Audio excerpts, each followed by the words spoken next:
Welcome to another episode of All Four Downs Podcast. I'm OV1, writing solo for today's edition. And this is my reaction to the College Football Selection Committee's top 25 rankings.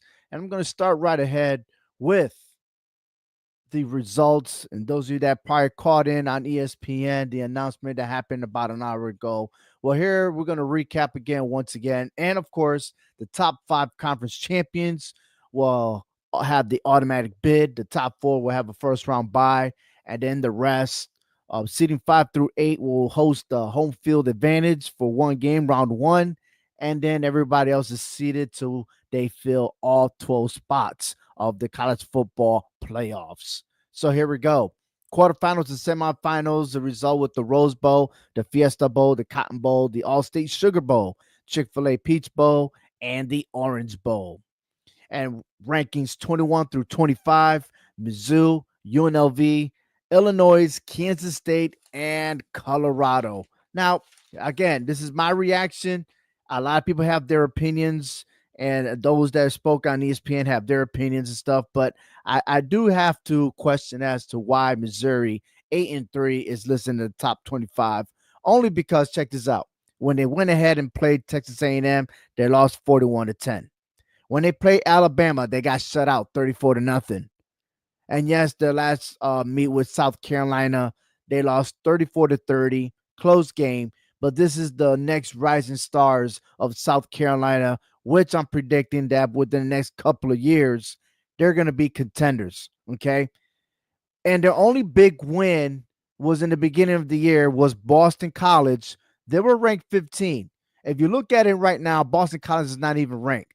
So how can we justify Missouri as being one of the top 25 teams where there are other teams a lot better than them, okay?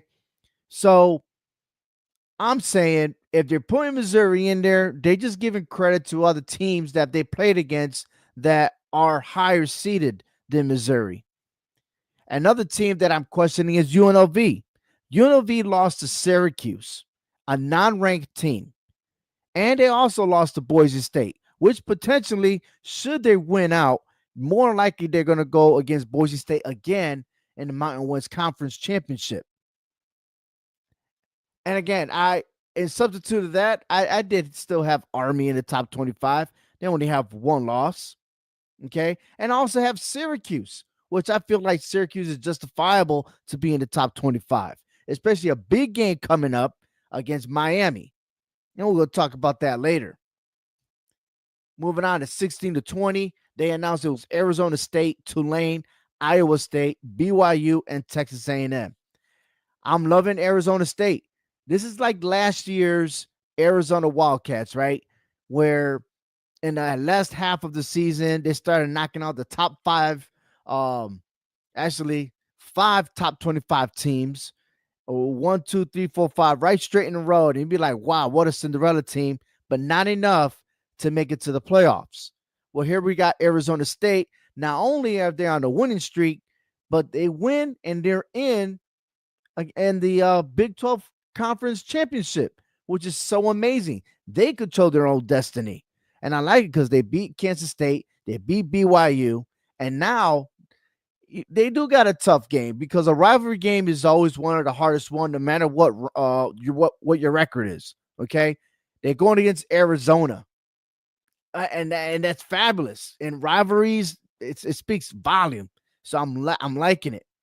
Another one that I'm questioning is Texas A&M, and I know they're 8-3, but that's 8-3 overall. But if you look at the SEC, their next game is against Texas. And it's going to be in College Station. If they win, they are in the SEC championship against Georgia. And yet, I understand the downfall of losing to Auburn. They lost to South Carolina. They lost in week 1 against Notre Dame, which I'm not really big on week 1 games, okay? But they did beat LSU while they were ranked. They did beat Missouri earlier while they were ranked. Okay. And remind you, Texas A&M beat Missouri 41-10. They're in line and they are positioned higher than Alabama. I'm just saying. Just saying. Okay. I feel like Texas A&M is being underrated. No, they should be recognized in the standings that they're better than Alabama and Ole Miss. Anybody want to argue with me on that? Oh, we'll see. Okay. Moving on to 11-15. Boise State, Clemson, Alabama, Ole Miss, and South Carolina. Boise State lost to Oregon 37-34. If they were, let's just put it this way. Boise State, the only thing they got going on offense is their running back, Ashton Ginty, if I'm saying his name correctly. In that game, he rushed 25 times for 192 yards, 3 touchdowns. That defense was also fabulous. 4 sacks. They stopped the running game of Oregon, 7 tackles for a loss. Okay. But the downfall about Boise State right now is their quarterback, Maddox Madsen. In the game, okay, against a Big Ten team, he went 17 for 40, 148 yards of passing, and 1 touchdown. And his QBR rating is below 70. That's not a great quarterback, okay? And I'm a little curious as to why we're pushing Boise State to be in one of these top conferences. And I feel like, despite of all that, there might be a speed bump in somebody else's way. I don't even think that Boise State is not even good enough, but I don't even think they're going to even get a W in the playoffs. I think somebody needs to recalculate on Boise State right there because they haven't played anybody. And yet their running back is maybe going to make some records, but I already told you about their running back. There's only one really Heisman. You could tune in on my last episode on my winner there. The other one is Clemson. Clemson lost to Georgia in week 1. I got it. They only scored a field goal, but they also lost to Louisville. They have to win this week against South Carolina. They have to win. South Carolina is ranked number 15. What a rivalry game that will be. ACC versus SEC. Clemson, South Carolina, both in the same state, trying to represent. I'm loving it. Okay? But Clemson doesn't even have to worry about making to the ACC championship except for one little criteria. And that is if Miami loses to Syracuse, Clemson's in the playoffs. And then should they win the playoffs, they're in. Maybe the ACC will be less, all right? But the crazy thing is they'll be conference champion. And, of course, they'll automatically get into the college football playoffs, all right? But if Clemson should beat South Carolina, he has more leverage. And, again, they're hopeful that Miami should lose. That's a long shot, right? Okay. 6 through 10, Miami, Georgia, Tennessee, SMU, and Indiana. All right. Miami, ranked number 6. And I am very questioning as to why Miami's ranked higher than SMU. Well, SMU's first year in the ACC, and they're undefeated. Miami's 10-1. Okay. Yes, SMU's 10-1. Okay. Got it. However, SMU's already in the ACC championship. And they're waiting either they play Miami or Clemson. And SMU's been on a dude. SMU's defense is a lot better than Miami Hurricanes defense. It shows it. Miami hasn't played any ranked opponent. They lost to Georgia Tech, which is a non-ranked team, 28-23. A lot of close calls with Virginia Tech, 38-34, California, 39-38. We're not talking about that, but they're talking about their quarterback potentially being a Heisman candidate. That's it. That's all they got. Where's the defense? Sorry to say, Miami is another one. It might be a speed bump for another team to get by and move on. Syracuse, on the other hand, they got Kyle McCord, a transfer from Ohio State. He's familiar how to play that game. And Syracuse is 2-1 versus the top 25. I think Syracuse is going to be prepared against Miami. Georgia is already set in the SEC championship. They take on Georgia Tech. Tennessee is on the road against Vanderbilt. If anything, Tennessee has a lot to worry about because Vanderbilt, they're not that same old team that you get pushed around. Remember, Vanderbilt did beat Alabama. Could Tennessee be a victim? They're going to be playing in Nashville. And Indiana, it was very disappointing to see Indiana. It really was. To lose to Ohio State the way they did, all the hype of the Big Ten. I mean, there's not really, I really got to say that the Big Ten only has Oregon versus Ohio State. That's it. Everybody else, I just don't know why they're ranked so high. They don't look like they're elite. And we're moving on to the top 5. Oregon, Ohio State, Texas, which, by the way, Texas lost to Georgia, and Penn State, who couldn't have an offensive touchdown against Ohio State, and then Notre Dame, which lost to Northern Illinois. Yet Notre Dame, if they want to be picky about it, they played Army and Navy while they were both ranked.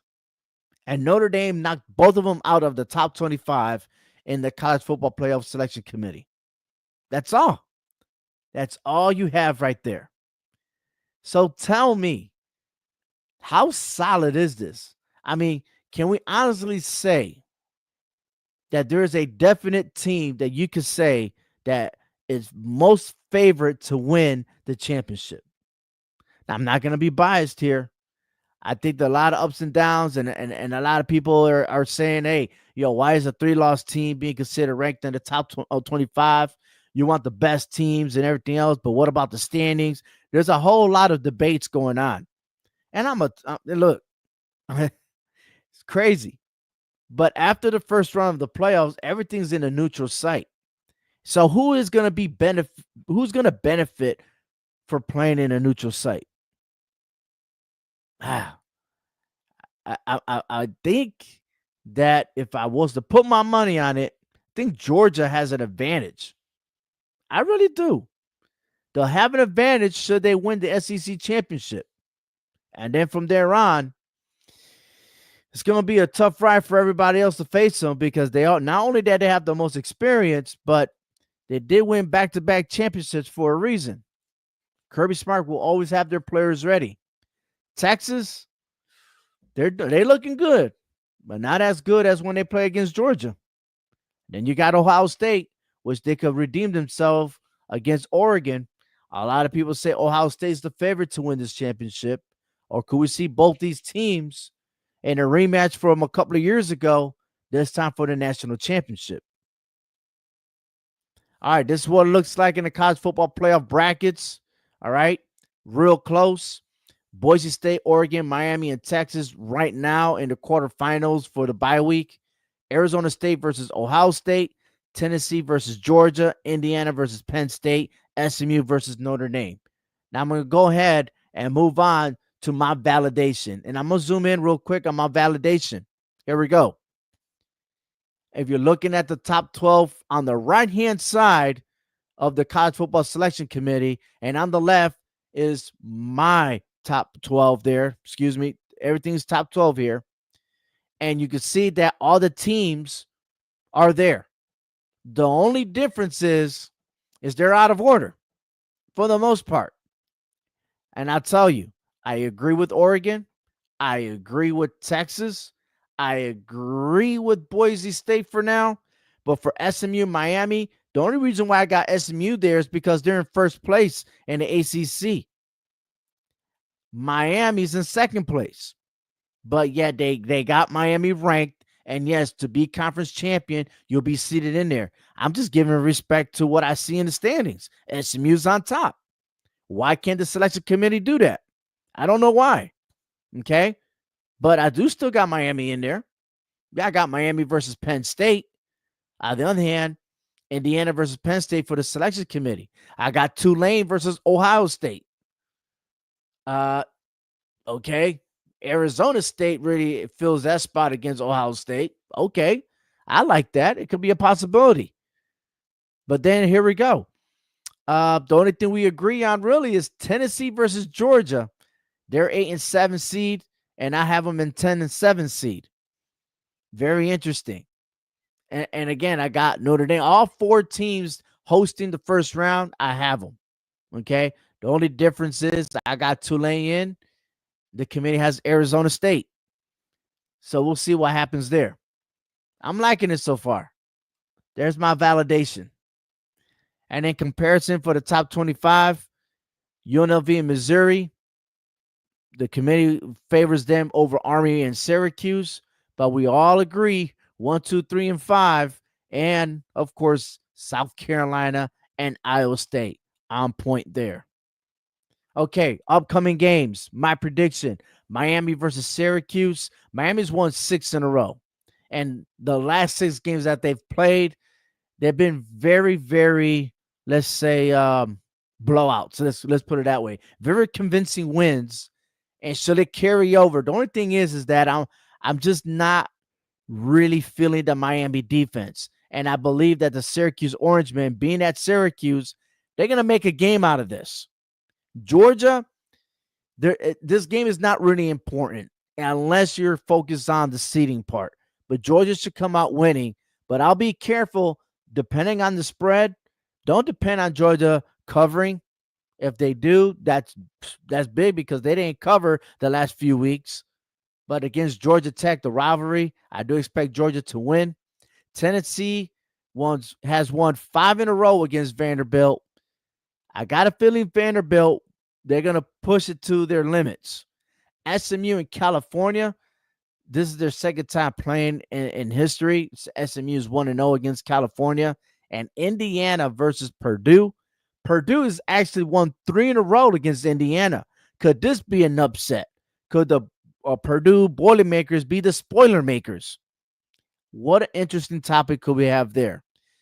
The top 5, Oregon versus Washington. Washington has won 3 in a row. But remind you that they have a brand new coach in Washington that came from Arizona. And their former coach is the head coach of Alabama. There we go. But there's something about Oregon.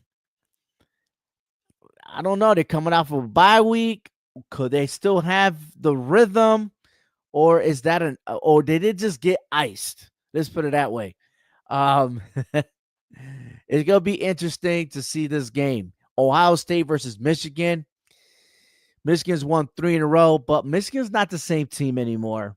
And I wouldn't be surprised if Ohio State covers and explodes all over the Michigan Wolverines, the same way they did to Indiana, because they were playing the Ohio State way. Texas A&M, the last time they played them, they were both in the Big 12 in their rivalry, and Texas did win in College Station. Very interesting. The winner between these two teams will go on and face Georgia in the SEC Championship.